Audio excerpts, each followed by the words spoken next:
This is an I Am Listening original podcast. As I say, I can hold my head up and say, okay, what's not the departure I wanted? I wanted a few more months, perhaps to be campaigning on the things I want to campaign about as an MP. But as a political career, it was a lovely conclusion. Welcome to the Kent Politics Podcast, your go-to source for insightful discussions on local and national political matters. Join us as we take a deep dive into local government across the county. Find out what the key decision makers have to say, what your money is being spent on, and how the party's policies could affect how we live. Plus, don't miss our regular feature, Westminster Watch, where we dissect the latest developments and decisions shaping the political landscape in the heart of the UK's capital. Engage with us as we delve into the issues that matter to you and explore the dynamic world of politics from a Kent perspective. Welcome to the Kent Politics Podcast, and I'm your host, Simon Finlay, local democracy reporter covering Kent County Council. This week we have a special programme devoted to one man, former Conservative MP for Thanet South, Craig Mackinlay, whose incredible journey in the past year brought him from death's door to knocking on the door of the House of Lords.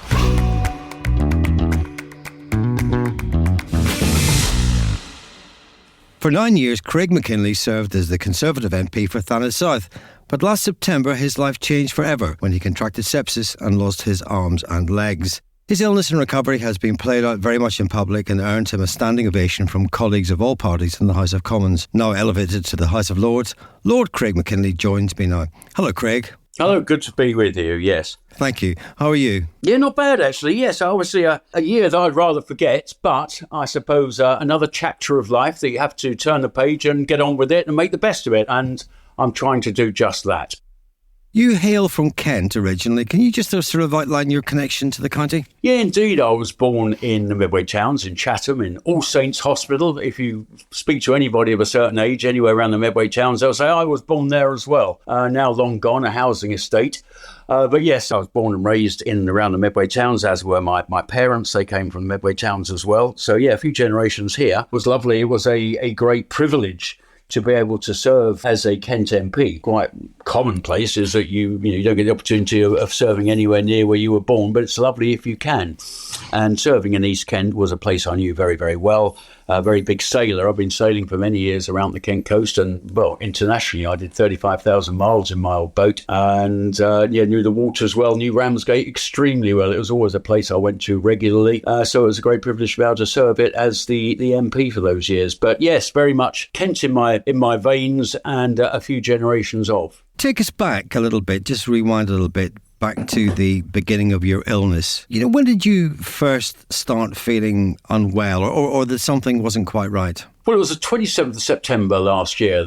Parliament was on recess, but I had been in my office for the day, and I was feeling just a little bit under the weather, no more than feeling, I've got a bit of a late summer cold or whatever it might be coming on, so I didn't think much of it. And we were due to be going on holiday the next day on a very early morning flight, so I thought, I'll take myself off to bed a bit earlier than I might normally have done. I went to sleep quite happily, but then during the night I was up a few times, being sick, quite strangely sick. And then by the sort of early morning, my wife saying, you're just really not right here. Your arms are cold. I can't feel a pulse because but we now know what's happening. You're having a loss of circulation. But she said, you're very pale. She's a pharmacist, so she did some of the basic things you'd expect with somebody who has got some medical training to do. We even got out the COVID test that's at the back of the drawer. I think we all got one or two left from those days and tried that just in case it was COVID. That was negative. My temperature was okay and my blood pressure was okay, and they're usually signs of things going wrong. So all of that wasn't too bad, but I was feeling pretty lousy by then. So my wife called 999 and they came along, a couple of paramedics, and they again did their basic test, and they were sort of unconvinced that I was ill enough to go to hospital, really. But after some persuasion from my wife, and also by then my brother-in-law had come, who's a GP, they did take me to hospital, and within about half an hour of being there, I had what's called a full septic shock. Went a very, very strange colour of blue. A very strange blue. And that was the start of what is the worst effects of sepsis, and you're in serious trouble. And from there on, I was put into an induced coma, so I don't really know much else for the next 16 days, frankly. But my body was going through the hell of sepsis, and they were fighting to keep me alive. And my wife was being told on that day, so we're talking 24 hours after feeling a little bit peaky, she was being told he probably hasn't got much chance of survival. We put it at about 5%. He's one of those people that we don't often see in here that ill, so prepare for the worst. But we did pull through, got better and better as, I suppose, the full cocktail of antibiotics that they start pumping into you and whatever other magic they do. And I pulled through, was then moved up to St Thomas's Hospital, which is obviously one of the best hospitals in the world, with fully fledged everything, teaching hospital and great experience and all of that on hand. And from there on, I suppose I got better, but my arms and legs by then were turning black as the circulation had completely stopped. And you end up with a sort of necrosis, and they look like, I always liken them to sort of Pharaoh's arms, because they were completely dry and desiccated and actually covered in like an odd plastic. It was a weird material. It's just a little bit like... Sorry, what was that like to see your own body looking like that? Well, it was dreadful. Dreadful. I suppose I was under the influence of various pain-relieving drugs and morphine and all the rest of it. So I realised, I was quite stoic about it looking back. I wasn't unbelievably shocked. I was sort of accepting that these arms and legs, they're finished. My wife was very hopeful. They'll be okay. I suppose that's what visitors always do. But I could see that these things were beyond help, really, especially as they were so desiccated and clawed. The hands were clawed and drying and just... honestly, a bit like something you see at the British Museum when you look at a mummy, frankly. I knew they were finished. And, there I lay in hospital on the advice of my surgeon.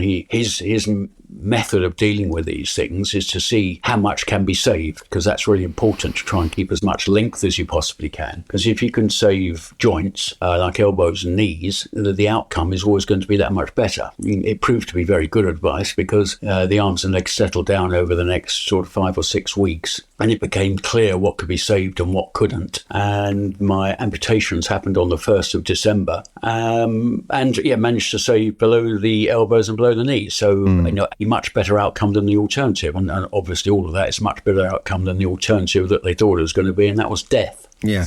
Can you tell us about the story of when the Speaker of the House came to visit you? Yeah, it was a lovely story. I must admit, I sort of embellished it a little bit for the Commons, but I had told the Speaker it before. He came in his full, Speaker sort of outfit, the mourning suit as it were, effectively. Like you might see people going to a wedding, that type of outfit, but also funeral directors are often in that type of outfit. So I raised the joke in Parliament that when the Speaker came, it did cause a bit of a stir, because, I sort of made this bit up a little bit because it was quite fun.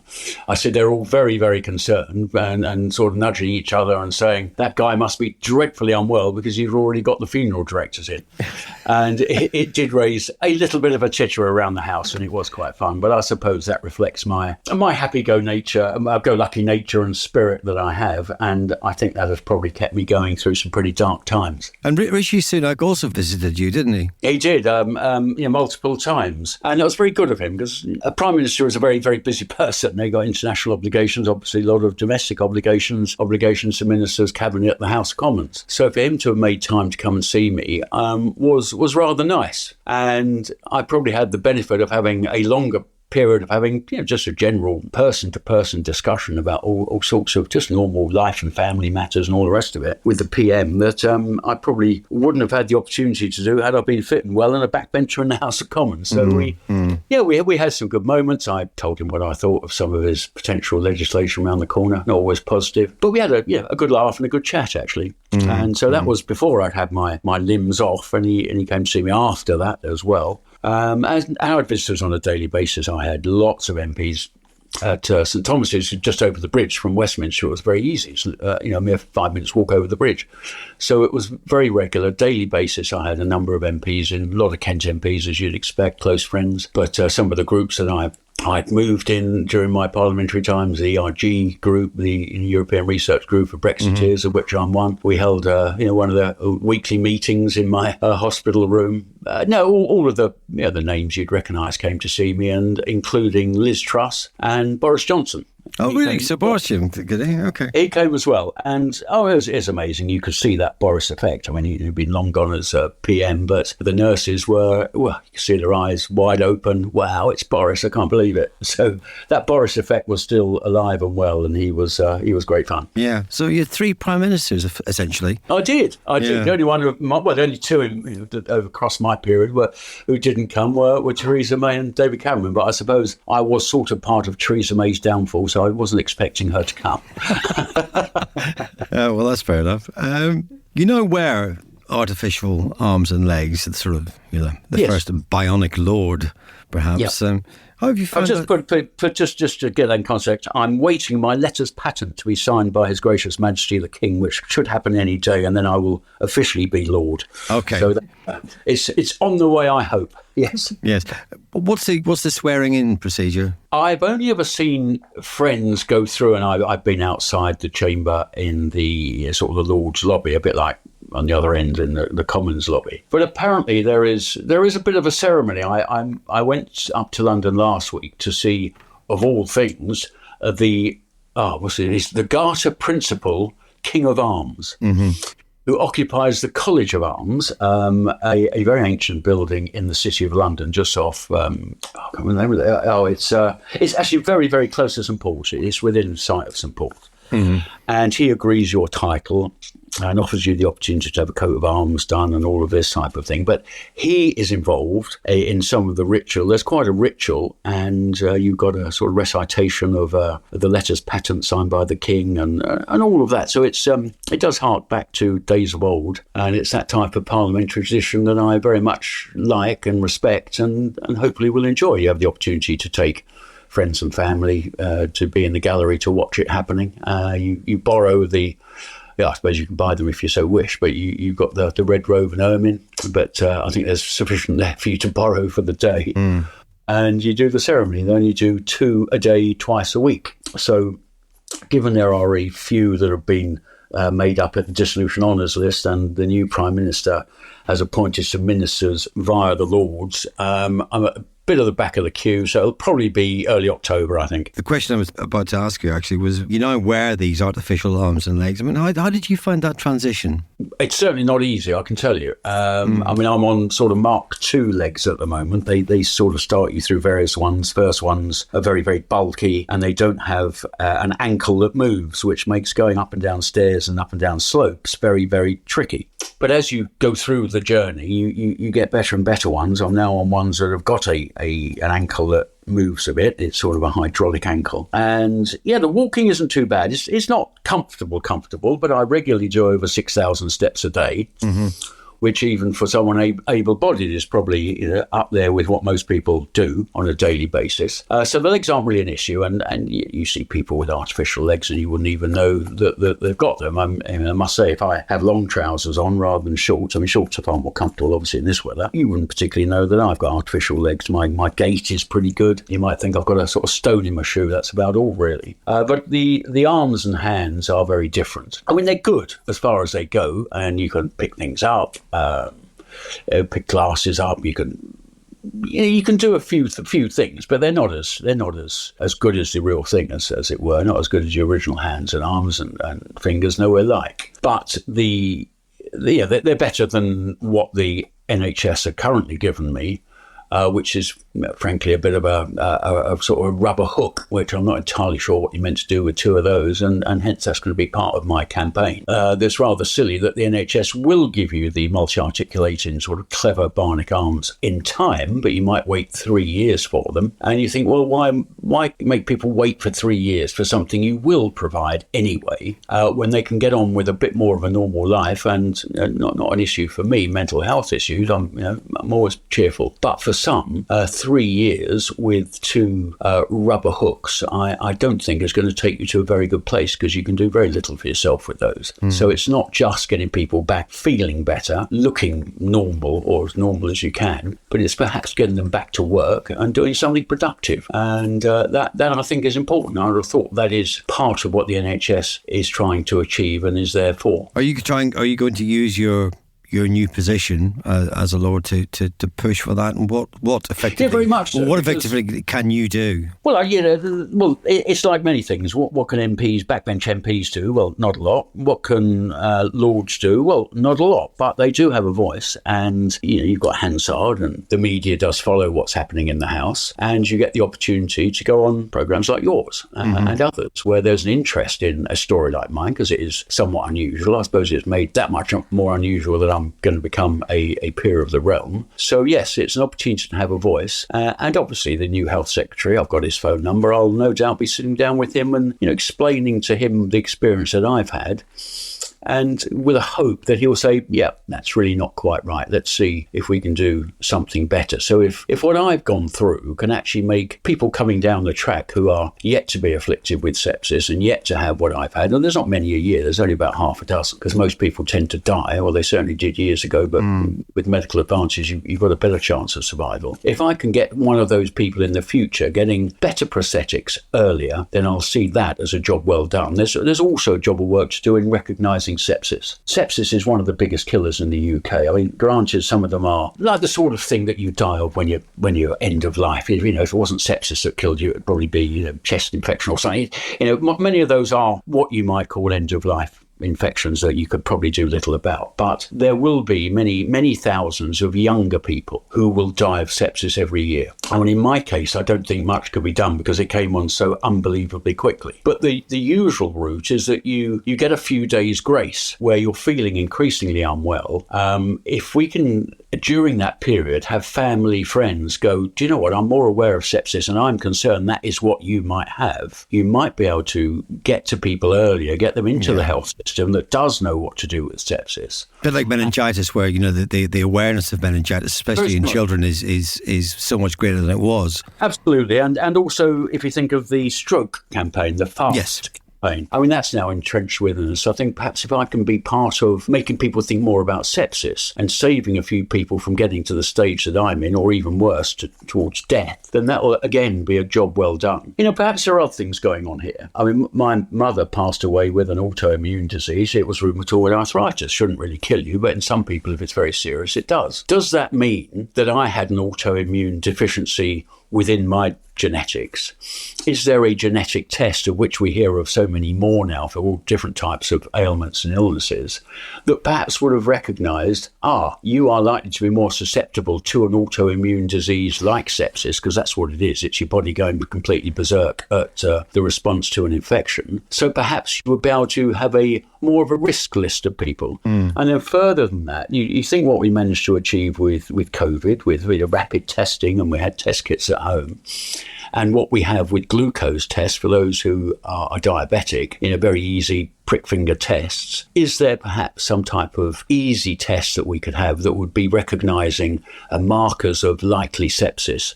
And I know lactate levels are one of the measures, and I had that test, and that was what confirmed it at Medway Hospital. Are there these sort of easier tests that people would be able to go, right, let's do a finger prick test. You're on the pathway here to sepsis. So, yeah, perhaps what I've gone through will be a force for good amongst the health service and across the country to actually save a few lives in the future, and that will make my life very well worth living. Just for the benefit of listeners who perhaps don't know what sepsis is, what exactly is it? What happens to you? Well, sepsis is not a disease in itself. Sepsis is the response that your body does, your own internal immune system, going haywire at an infection. I mean, they put mine down as the best estimate they could have was pneumonia. Yeah. The trouble is pneumonia, we all carry pneumonia. I think if you did a swab up your nose today, there would be evidence of pneumonia. Whether it actually then advances to something and infects your lungs and all the rest of it is another matter. But they put mine down to pneumonia, a run-of-the-mill type of infection that we all carry, and it had an effect on my immune system to go berserk. Meningitis, we mentioned earlier, is often one as well, and often in children. The disease that has then moved on to sepsis is often meningitis. But there was a guy in hospital, the same ward. His sepsis had been started from an insect bite. Oh, really? So it can be from a variety of things. I mean, I've heard over the years, people have had, a prick on the finger from a rose bush in the garden that has led to sepsis and death. So it can be anything. It can be a wide variety of things. It is your own immune system going haywire that then causes the clots and then causes blockages in your fingers and your arms and your legs, or causes your organs to stop working and you die. I mean, my organs did start to fail. I had kidney failure for a few days. Your liver wasn't too good, but it all recovered. But yes, it's purely autoimmune response. So there's something going on within your genetics of your immune system, I would think, that perhaps could be recognised. Is there a topic that you would like to be discussed on the Kent Politics podcast? Perhaps you've got a question for one of our panel, or you'd like to comment on a hot topic in local or national government. Get in touch by emailing or sending a voice note to kentpoliticspodcast@thekmgroup.co.uk. Back to politics. You went back to the Commons, made that famous speech, which got a very warm and heartfelt round of applause. And then literally, I can't remember, hours later, Rishi Sunak called an election. Did you feel a little bit robbed and not being able to spend a bit more time in the Commons? It was a shame because I'd seen now. I was lucky to go back and talk because I could have easily gone, you know what, my leg hurts a bit today, I'll leave it a couple of weeks. It was really quite lucky that I decided to choose that day. But yes, I thought it was going to be my first day back of going back a bit more regularly as the weeks went on. Then we'd have the summer recess, then we'd have another few weeks back, and then we'd have the conference recess, and then I suppose we'd have gone into a general election. That was what everybody was thinking was going to be the agenda for the months ahead. But no, having given my speech within hours, election was called, much to everybody's sort of shock, really. But why do you think he called it early? I wish I knew the answer to that because nobody else knows the answer to it either. I really, really don't know. It's a mystery, frankly. I would have thought some of the feeling better or feeling good measures would have come back a bit over the next few months, particularly even the Bank of England, an institution I don't actually hold much respect for. Even they would have had to put interest rates down at some time across the summer and early autumn period, and perhaps we'd have started feeling better about the state of the economy. And a lot of the measures in the economy are in pretty good shape. Inflation is down to 2% and our growth rates are better than anywhere else in the G7. So, it's not all doom and gloom, far, far from it. And that would have, I think, felt a bit better after the summer and into the autumn, and in my view, that would have been a better time to hold the election. But it's a gift of the Prime Minister, and that's what he decided to do. I mean, now we look back at, was that a good decision? Well, patently not, when we're only left with 121 Conservative MPs. But no, everybody was a bit mystified by that. But just going back to my speech, there is that old saying that all political careers end in failure. I can hold my head up and say my last day in Parliament was probably my finest hour. Give us your and yeah. Others across the chamber, some long in the toothers. I spoke to Bill Cash. So Bill Cash, very, very good friend, been in the House for 40 odd years. Sir Roger Gale, my old parliamentary neighbour, he'd been in the House for 43 years. And some of the long in the tooth journalists who'd been there for 30 years, they said it was probably the most emotional day and hairs on the back of your neck type feeling of electricity in the House that they'd ever seen. And we do go hammer and tong against each other across the chamber, and that isn't always the most edifying experience. I think behaviour in the Lords is a little more refined. But we have confrontational politics, but on that day, to have the entirety of the House on their feet, clapping, crying. Actually, I had many friends in tears, and I had emails from some Labour colleagues who said I was in tears watching you do that, and it was good fun, and some of the jokes I was telling, it was a day they won't forget. So, as I say, I can hold my head up and say, okay, what's not the departure I wanted? I wanted a few more months, perhaps to be campaigning on the things I want to campaign about as an MP, but as a political career, it was a lovely conclusion. Yeah, I suppose it wasn't bad timing, really, when you think about it. No, it wasn't. No. I mean, me as a bit of someone who quite likes being in the media, I suppose if the election hadn't been called, I'd have perhaps made a bit more media that evening. Yeah. But that's just me being rather selfish. Yeah.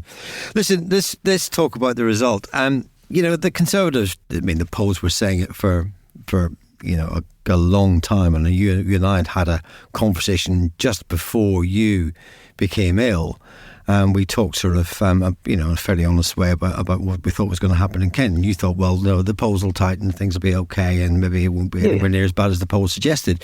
Clearly, that didn't happen.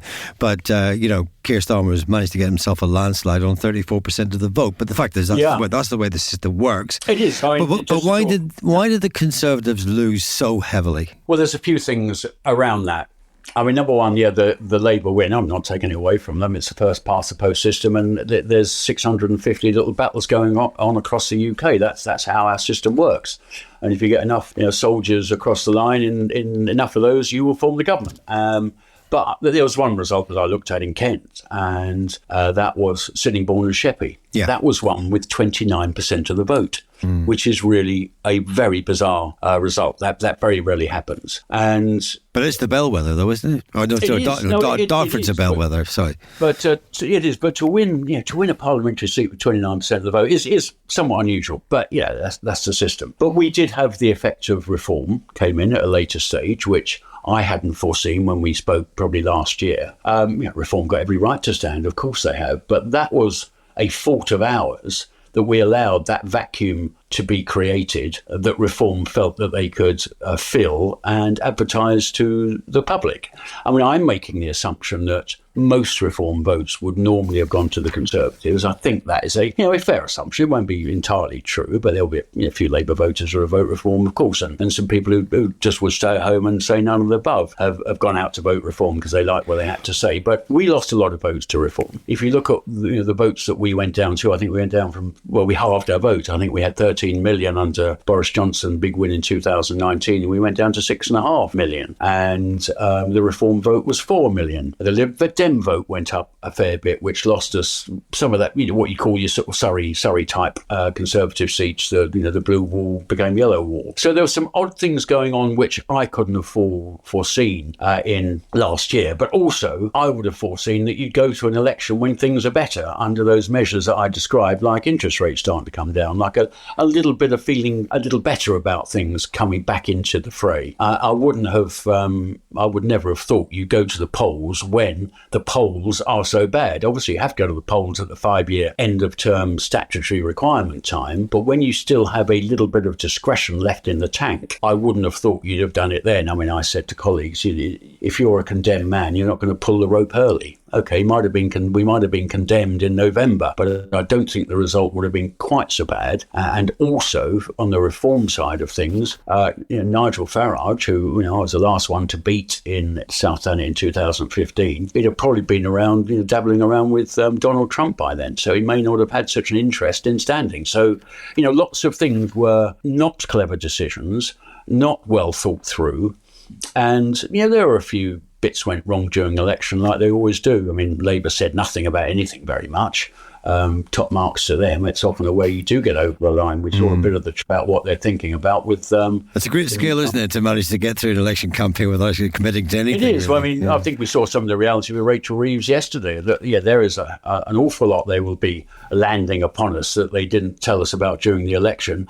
I call that not good politics. It's not how I behave. I'd rather tell people exactly what I stand for, and that you can win or fall on what you do stand for, not keep things hidden. And if you want to discuss any of that, the thought of taking £200 winter fuel allowance from a lot of very poor pensioners, I cannot frankly believe. When you then give an inflation busting rise to a lot of the public sector, I just find that a little peculiar. I'm just very a mixed thing to do, frankly. But anyway, that's for them to decide. Yeah. But during the election period, we had a few things go wrong. I'm not going to brush them under the carpet. The betting scandal, it's not great news, and it upset a few people on the doorstep. I know colleagues were saying it did come up. And when you look at some of the seats that we lost, I think there was Paul, Sir Robert Sims, lovely man, known him for years. He lost by 18 votes. And Stephen Metcalfe in one of the Southend seats, got a long-term MP, he lost by 86 to, fun enough, to Reform. And when you have those tight ones across a number of seats, you only need some little ripple to have gone wrong, and you realise that perhaps that little betting scandal probably took Sir Robert Sims out. It was enough to put 18 people off that would have got him over the line. So, little things like that always happen during general. But but in the broader sense, those are the specific things. We didn't see the reform coming in, the betting scandal. Those little things in the actual which actually happened in the campaign. But over the 5 years, you go from having a landslide victory of 80 seats to losing and getting, walloped down to 120 something. Something has gone seriously badly wrong during that Parliament for people to lose their trust in you so completely. I'll tell you exactly what's happening here. The old days where people always voted Labour or always voted Conservative. I mean, I've knocked on doors over the years in various seats and people say, no, I vote Labour. My parents have voted Labour. I've always voted Labour. Or even the other side, oh yeah, we're Conservative. My parents have been Conservative. Those sort of days have gone. And I'll tell you why they've gone. They've actually gone a bit because of, I think, the UKIP Brexit Party effect over the years. I mean, as you know, I was one of the founders of UKIP. It actually, particularly the Brexit Party, I'd say, at those European elections when it did very well, and UKIP before it did very well in European elections, it made people in various seats actually change from what they'd always done for a generation. They went to a halfway house or a different place that they'd never been before. They had been shaken out of their normal voting intention. And that assisted us in 2019 when we got our semi-landslide, 80 majority, lovely majority to have, because a lot of those seats, particularly the red wall seats, they'd already moved in European elections, albeit low turnout elections. So they were happy to move again and they moved to us. But what this does mean is that the electorate is far more movable and fickle than it ever used to be. So there's a message there, obviously, for us, how you can go from an 80 majority to a stomping loss in one mere parliament. You would think an 80 majority in old money would take you through at least 2 before you've lost it. But there's a message there for Labour that, yes, they've won handsomely under first past the post in a very, very quite a thin majorities in lots of seats, and a few hundred or thousands of votes would have changed the result. That can swap very, very, very quickly. So you've got to be honeymoon on honeymoon to save that. And that's not going to last throughout these 5 years. I thought a number of pensioners who are going to be deprived of their £200 are saying, oh dear, what did I do that for? Is this what these people are all about? And you wait till that budget comes along and perhaps has measures against pensions, measures against capital gains tax, perhaps measures against inheritance tax, which will be very, very clobbering of people in the South East. And I think people will say, actually, I thought this Labour Party was different, but it's looking much the same as the Labour Party I booted out in 2010. So this could all change very quickly. Okay. But we went through a lot of prime ministers. Of course we did. We all know the story of that. But the one thing that wasn't mentioned during the election campaign enough, if it was mentioned at all, I mean, I tried to mention it, was, yes, we've got one of the highest tax burdens that we've had for 70 years. I'm not proud of that as a Conservative. I'm a low-tax libertarian Conservative. But everybody seemed to overlook, we spent £500 billion supporting the economy through furlough, through help out to or eat out to help out, and all those other schemes to keep the economy going, keep jobs going, keep businesses afloat during that COVID period. And we didn't really mention that. You can't possibly spend that much money in a very short period and expect there to be no outcome. And that outcome was higher taxes than most of us would have liked. You also had the external shock of Putin's illegal war in Ukraine, which caused energy prices to go up. No other reason. That was the reason energy prices went up. And that fed through into every single thing that we do, buy, eat, and everything else. And that's why we had high inflation and then high interest rates. So these were external factors, nothing to do with what the Conservative Party did. These were all externally derived. We just happened to be in the driving seat when these things hit. And you look across Europe just at the moment at the recent European parliamentary elections, most of the governments across Europe were more left of centre governments. They've all fallen to the right. Everybody has voted against whoever's been in the saddle while we've had a few years of great difficulties. We were in the saddle during the period of COVID. I mean, I could argue that I think we went too far with some of the measures. I argued against just about all of them. But we were in the saddle when we had that difficult period. We were in the saddle when we had to deal with inflation. So people naturally think, well, it must be the Conservatives at fault. Well, we weren't. If Labour had been in the saddle, you heard just as I did during that COVID period, they wanted earlier lockdowns, longer lockdowns, more expensive lockdowns. So we'd have been actually in a worse situation. And the externality of the price rise shock of gas and oil and everything else on the back of the Ukraine war would have been exactly the same under Labour. So, if Labour had been in government across these last 5 years, they would right now have been totally booted out because people would have thought it's their fault. We didn't get enough support, so I'm voting against them. So, at times there are historical factors that just work against you. And of course, we've got our own internal bits and pieces like changing prime ministers rather too readily, which doesn't look very stable either. So, a lot of things in play here. But the big thing is people don't stick with what they've always voted for. Yeah, so there is that. They move. Yeah, there is that fluidity. Okay, well, just turning over to the leadership contest, where I think we've got 6 candidates. I mean, if you were still an MP, who would you be backing? I will be backing, and I haven't decided yet. The last decade has been the battle for Brexit. That has pulled apart the country, has pulled apart political parties. The next decade will be the battle for energy security and cost. And I will be backing whatever candidate is willing to have a serious, sensible look at net zero and the pathway that we're currently on. I set up the net zero scrutiny group because I've got concerns about the cost of net zero. Is it affordable? Is it achievable? Is there a better way? And by the by, we're only actually responsible for 1% of global output of CO2, and all the while China, India and others are not doing too much about it. You have to wonder, why are we getting rid of all high energy businesses from the UK and charging consumers more? You have to worry or wonder, well, actually, why are we doing this in the first place when we're such a small output? But I will be supporting whichever candidate can give me an absolute assurance that this will make us look very different from the Labour Party. I was on various media over the weekend, and I forecast that energy will bring the Labour Party down over the next. Well, it will be the one issue that will bring them down. It won't be this year, it won't be next year, it might not even be at year 4 or 5, but it will be the issue that will bring them down because consumers, when they're faced with unbelievably expensive energy, being asked to completely change the way we live, will be saying, well, I don't think I'm going to continue voting for that. So if we end up with a Conservative leader that is just exactly on the same pathway on this net zero 2050 and all that goes with it, then I'm afraid I will not be supporting them. I will be actively against them. So that is where my bet will be lying. And if any of those potential candidates hear this podcast, if they want my vote, they know what to do. Okay. The other thing I was going to ask you was, and this is not just to pick your favourite 2, but who do you think will make the final 2 to go to the members? Yeah, because this is always the oddity of the way we do things within Conservative selection. You have...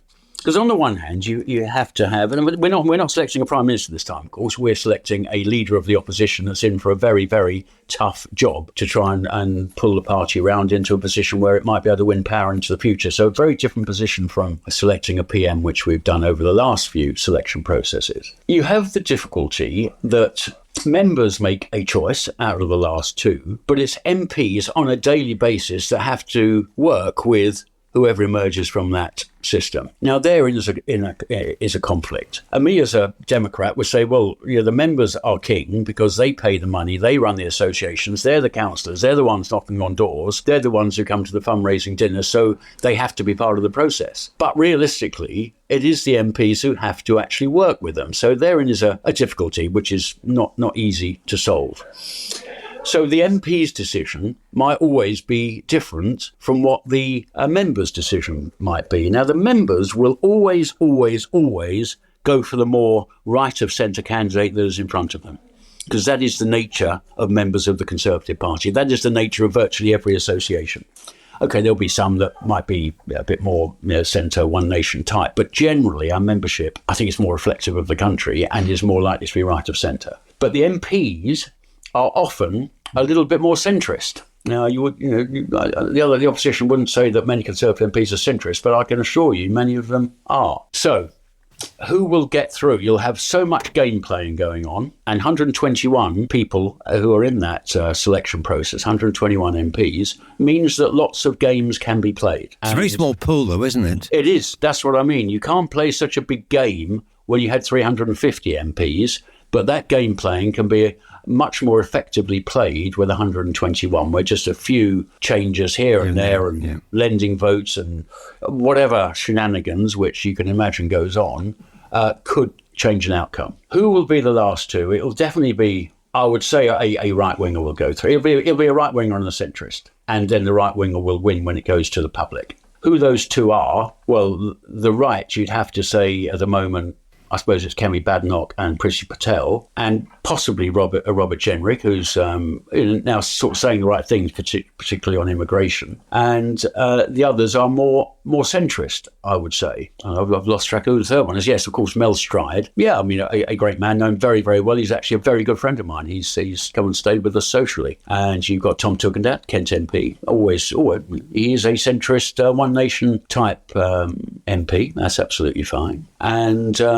And then you've got the third one's James Cleverly, who was a Brexiteer, but has been part of numerous administrations, which, from the outside looking in, has not looked all that right of centre. So, yeah, it's going to be one from one camp and one from the other, I would say, and then the one of the right of centre. So, I mean, knowing... But I mean, who they're likely to be, I'm not part of the 121 likely to be a part of that very big shuffleboard of playing chess in September when MPs come back from the summer recess. Okay, if you were to go down to Ladbrokes and put a punt on, who would you say the one for the right and one for the centre would be? What would your punt be? Oh, I couldn't hazard a guess. This could go any which way.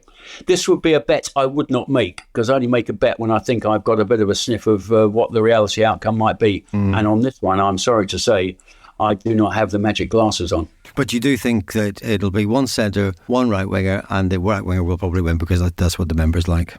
Yes. Yeah, okay. What will you be known as in the Lords? Have you decided what your I have, title? yes. Yeah. When I went to see the Garter Principal King of Arms last week, which was a lovely name, what a lovely role to have. He is there to agree the title with you. I obviously went there with a number of thoughts. Because traditionally, because I was an MP for South Thanet constituency, now it's East Thanet, so there's been some changes. It is traditional, because the only reason I've become a peer is because I was an MP. So it is the done thing to do is to reflect part of your old constituency in your new title. So I've looked geographically at the place, and my old seat was in two halves, really. It was the more town part of a bit of Cliftonville. You had Ramsgate Broadstairs through Pegwell Bay, and then the southern bit was Sandwich and the villages going inland a little bit up to Wingham. Slap bang in the middle is a little place called Richborough, which I always remember seeing Richborough Power Station when I used to go sailing along the North Kent coast, because when you were off about Whitstable, you could actually see across the fairly flat land of the Isle of Thanet, and you could actually see Richborough Power Station right the way around North Foreland on the other side, and you could see it. Richborough is actually, nobody lives there very much. I think if anybody lives there at all. It has got a massive history. It was where it is said the Romans first landed, and there's a bit of a battle going on. Was it Richborough or was it Chichester? But, I'll take Richborough any day. It's got the fort there, the Roman fort, which is well worth a visit. It was the site of quite a big port in its day. It was where nearly all the equipment that went out to the First World War went out through Richborough. Oh, okay. So a little known fact, not really used now, quite silted up. I don't think a major ship has been in there for quite some time. And energy being a very important thing of what I think the next decade is going to be all about. It has all of those things has either gone on there or will go on there. It had the old power station, coal-powered in its day on back of Kent coal. Then it burnt this very strange oil emulsion from the Orinoco Basin in South America. I mean, why on earth you want to burn that? Heaven only knows. And then it was knocked down. It is the site of the interconnector that comes through from Belgium. Broadly coal-powered energy coming through an interconnector to the UK. I'm sure there's much green about that, but that's deemed to be net zero and carbon-free. But such is the peculiarity of how we account for these things. There is a plan in there for a big battery farm to store renewable energy, and it's where a lot of the energy comes in from the wind farms. So it has got quite a pivotal place, not only in history, not only in what I'm really interested in, the story of energy and where it's going to end up. It is right in the slap bang in the middle of my old constituency, and because nobody lives there much, no one's upset that they haven't been included.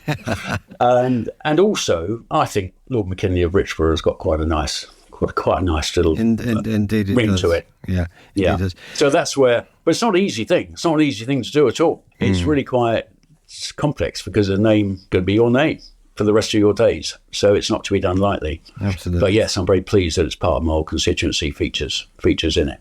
Craig Mackinlay, Lord Craig Mackinlay of Richborough, many thanks for your time today, and we wish you all the very best for the future. Thanks a lot.